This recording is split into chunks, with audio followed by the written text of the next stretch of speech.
Welcome back to Control, episode and we are going to go and push on forward. We're going to try and find ourselves a janitor. We got some dudes to shoot first.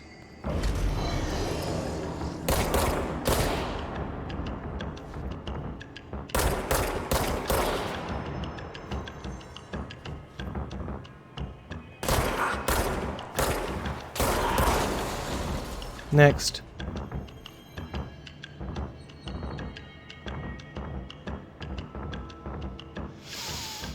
Oh, you're coming this way? That's fine too.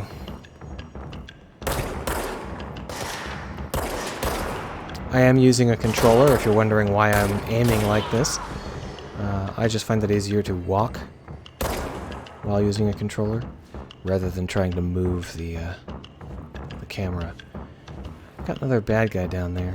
Well, it's fine. I'll deal with him.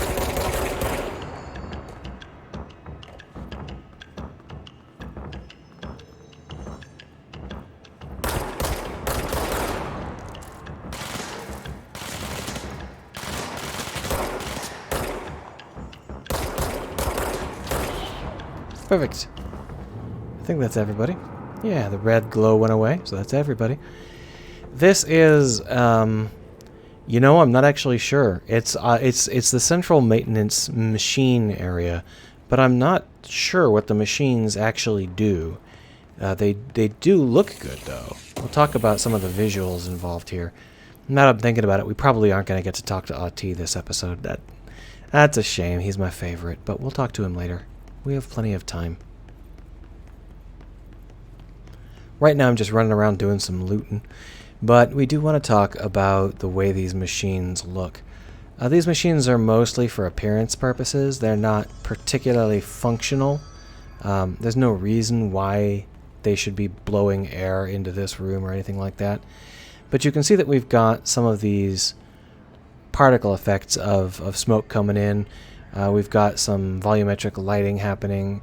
This area feels dusty and heavy. You can feel this heavy, smoggy blanket in the air. It just really sells that this is a machine room. We're not sure what these machines do, but they do it. Over here we've got these giant green closets. I love these giant green closets. This is a spectacular way to radically extend how much content you have, because if you look inside the closet, who knows what's in there? You can't really tell. Who can say? You can just use the same machines again, and nobody's going to complain because they can't really see them. Furthermore, these closets are a brilliant idea because they look so real. They feel like what I might expect to actually see. They're a giant green box, and they've got some 70s style Art Deco windows in them. And then they come out of the giant green box into some external, hookups. It just feels really nice. And there's something about them that just, I love them. I also love how they have individual numbers, 1 through 4 or whatever.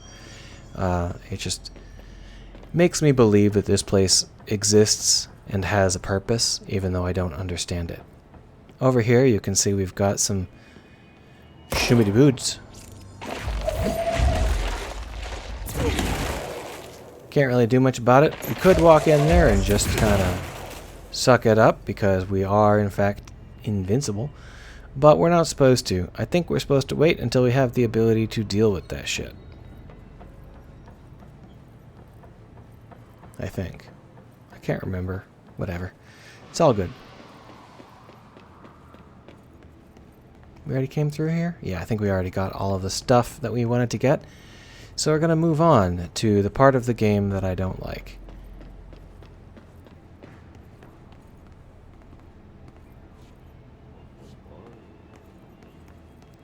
What's down that way? You mean the flashing red thing? Yeah, that's where we have to go. We really can't do anything else yet. I think we can technically talk to Ahti first, but there's really no point. We're going to do the Merry Chase instead. Ooh, we don't have it. That's fine. So, this flashing red is a sign of an OOP and an object of power, and we're supposed to go and figure out what it is and how to deal with it. What it actually is, as always, is just a new power, and as usual, it doesn't actually relate to anything.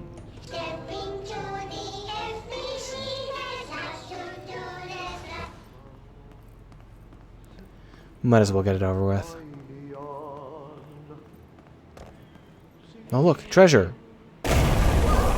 Psych! So here we are in the ethereal tutorial plane again, and we're going to go get a horse. This place makes me nauseous. Me too. An object of power. How do you think it got down here? I would imagine it walked. A carousel horse. Why is kid stuff always so creepy? Yeah, we're gonna see if we can skip as much of this as possible. There's really nothing to it. It's just a new power that's not related to any of the old powers. This is a really annoying level because it's full of instant death shit. And I can't just, like, cheat my way through it.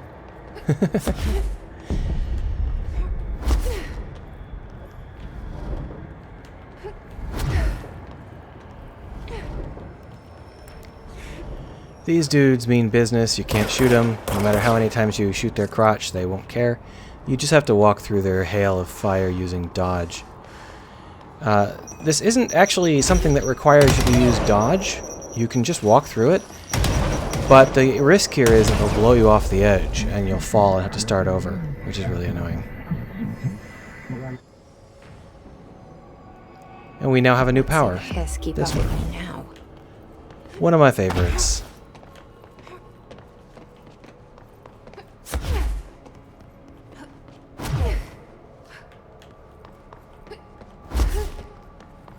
Do you think there's other things? I never actually looked around back here. You know, it shouldn't really be anything around here, but it's worth just taking a quick little peek, right? I mean, there's stairs. It's fine. I do like how you fall through twice and you end up right back where you started, but it would have been a lot more impactful if there were no loading screens. That's fine. We now have my favorite ability, so we're all set. Oh, and it's only 7.5 minutes. I did that quite fast. So we do have time to talk to Ahti. Let's go ahead and do that. So, this part really reminds me of Outer Wilds. If you haven't played that game, you should. It's much, the plot is much better than this game, in terms of how it holds together.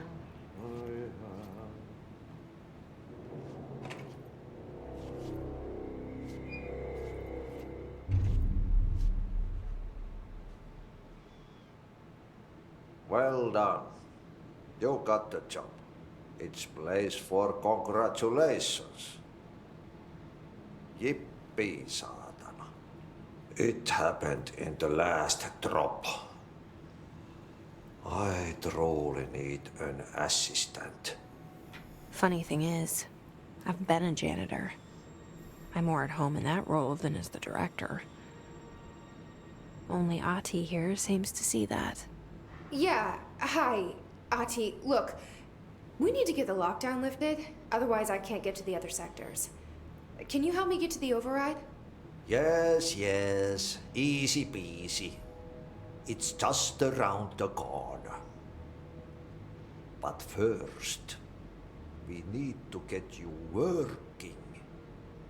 Very small, couple of hours job. Something tells me it's gonna be more than that. I hope the audio balance is okay. I hope you can hear it. There's a dog buried in this. I can tell you are not yesterday's Krause's son. That's why you'll make a great assistant. Very well. I'll hit the facts on the table.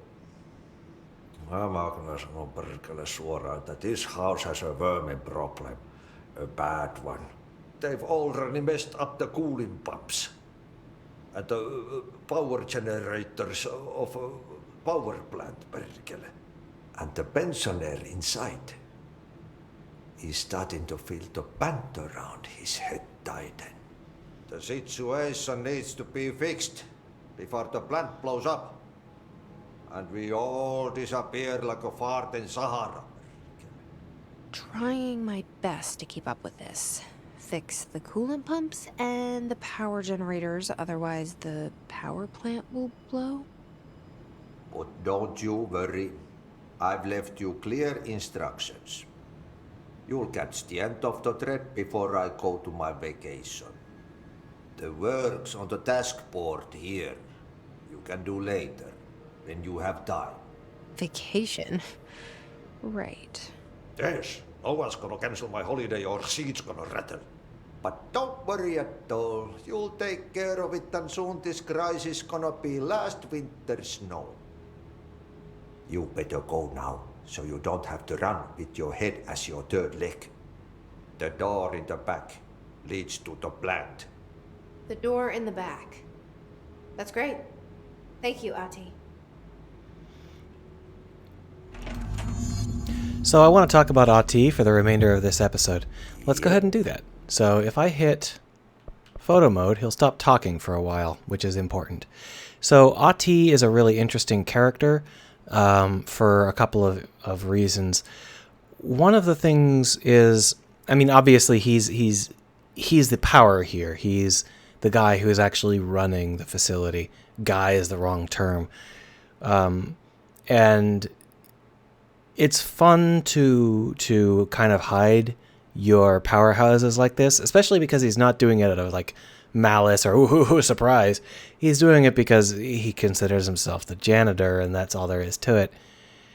There are some things about this that I wish had gone a little bit differently.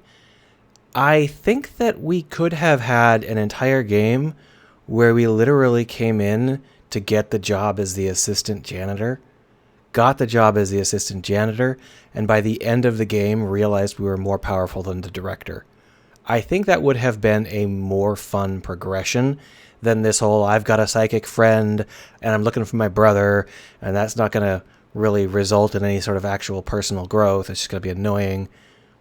It seems much more interesting to me, this idea that we could start at the bottom and realize that it's nowhere near the bottom. We could start with a job that seems like it has so little responsibility, only to realize that we're responsible for everything. Moreover, Ahti's foreign dictation, his foreign accent, and the way he drops in incomprehensible words, it's an interesting situation because it rides the line of being some kind of strange stereotype. It's not necessarily offensive because he's just a janitor. You don't expect him to be erudite, right? But it's one of those things where you can get away with a lot of incomprehensibility, but you have to be careful not to accidentally make him a really trashy stereotype. If you know what I'm saying, there's a line there. But one of the things about this kind of game is that all of the objectives are spelled out via the HUD. Like, there's only certain things you can interact with. There's only certain markers on the map. The progression that you're capable of, because you have certain clearance levels at different times, or certain doors open or close, you can't really help but do the objectives. If the objectives were communicated by Ahti and Ahti alone, with his really stilted and charming delivery, I think they would feel a lot more interesting.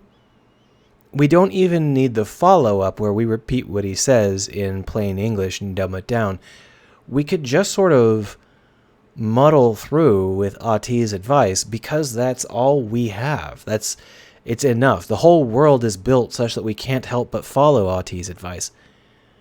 I kind of think that would be a really interesting game. So just as a thought experiment, imagine if you did come in here, no psychic superpowers, and you were Ahti's assistant, and you did all the same stuff. You talked to Pope, and she came out, and she was like, oh, we got to try and get things back together. And then they did off and did their thing, and occasionally they'd request something of you, and vice versa. And they never treated you as the director. They weren't, like, dismissive of you, but you're just a janitor, so you're not in on this whole situation. But they're happy to talk about it because they love to talk about it, right? Imagine that game instead. no distracting elements with a psychic that doesn't really matter, or a brother that doesn't really work well. Just starting at the bottom and then realizing you're not at the bottom of this bizarre, topsy-turvy, upside-down world, it would have more of a natural flavor in my mind. It would be more of like an Alice in Wonderland sort of flip. I know what I'm saying, but I'm not sure I'm saying it right. Hopefully you understood that. Anyway, in the next episode, we're going to go to the power plant.